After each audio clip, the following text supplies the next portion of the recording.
ఏలూరు జిల్లా వణుతురు గ్రామంలో రాధాకృష్ణ ఆశ్రమంలో 42వ వార్షికోత్సవ కార్తీక సమారాధన నిర్వహించారు. కీర్తిశేషులు ఉదయగిరి అంజయ్య 44 ఏళ్ల క్రితం శంకుస్థాపన చేసిన ఈ ఆశ్రమం దినదిన అభివృద్ధి చెందుతూ గోశాల నడుపుతోంది. ఈ రోజు కార్తీక మాసం సందర్భంగా రాధాకృష్ణ కళ్యాణం, పూర్ణాహుతి, కార్తీక అన్న సమారాధన నిర్వహించారు.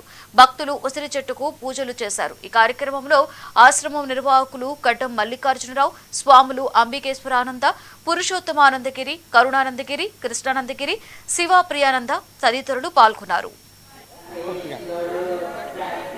మీరు చేసుకోండి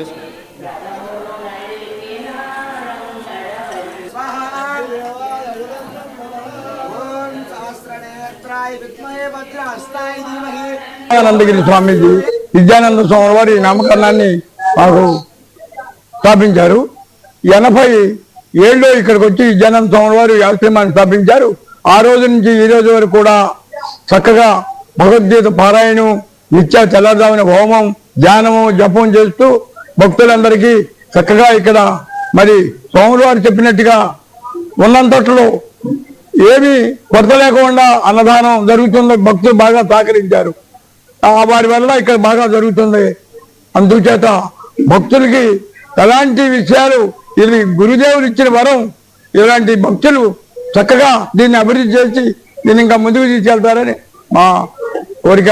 శ్రీ ఆత్మ బంధువులారా, దైవాత్మ స్వరూపులారా, అందరూ సత్కర్మనిష్ఠులై భగవద్ మేము శ్రీరాజరాజేశ్వరి పీఠాధిపతులం పరమ పూజ్య శ్రీ శ్రీ యోగి అంబికేశ్వరానంద స్వామీజీ, రాష్ట్రీయ సాధు సంరక్షణ సమితి జాతీయ అధ్యక్షులు, హైదరాబాద్.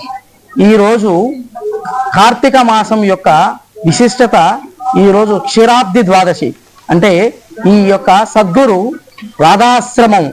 రాధాకృష్ణ ఆశ్రమంలో చాతుర్మాసం జరుగుతున్న నేపథ్యంలో ఈరోజు భగవద్గీత పారాయణ మహాయజ్ఞంలో ఈ యొక్క కార్తీక మాసం విశేషప్రదమైనది. ఇటువంటి కార్తీక మాసంలో దేవధ్యానము, భగవంతుడికి కార్తీక స్నానము, అలాగే ఉపవాసము, ఇటువంటి మహోత్కృష్టమైనటువంటి మాసము వేరేదిగా లేదని మన కార్తీక పురాణం తెలియజేస్తూ ఉన్నది. కాబట్టి మన పూజ్య శ్రీ పురుషోత్తమానందగిరి స్వామి వారు ఈ ఆశ్రమంలో 40 సంవత్సరాల నుంచి ఈ యొక్క సేవా కార్యక్రమాలు, ఈ విధంగా భగవద్గీత పారాయణము, ఈ విధంగా ఆధ్యాత్మిక కార్యక్రమాలు, చాతుర్మాస కార్యక్రమాలు నిర్వర్తించడం